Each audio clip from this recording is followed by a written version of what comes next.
A reading from the second book of Kings. Naaman, the army commander of the king of Aram, was highly esteemed and respected by his master, for through him the Lord had brought victory to Aram.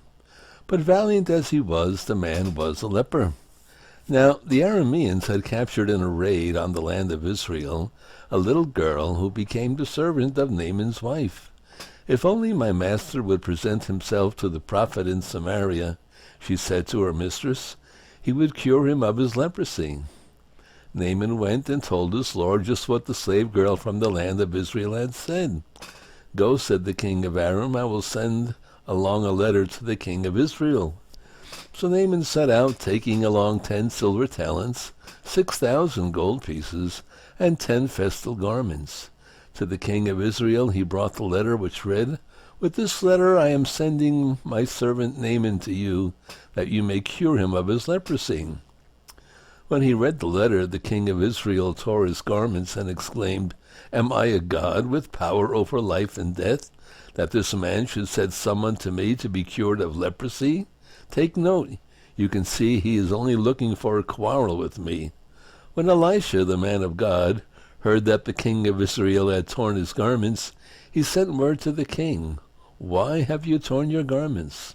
Let him come to me and find out that there is a prophet in Israel. Naaman came with his horses and chariots and stopped at the door of Elisha's house. The prophet sent him the message, Go and wash 7 times in the Jordan, and your flesh will heal, and you will be clean. But Naaman went away angry, saying, I thought that he would surely come out and stand there to invoke his Lord, and would move his hand over the spot, and thus cure the leprosy. Are not the rivers of Damascus, the Abana and the Pharpar, better than all the waters of Israel? Could I not wash in them and be cleansed? With this he turned about in anger and left. But his servants came up and reasoned with him. My father, they said, if the prophet had told you to do something extraordinary, would you not have done it?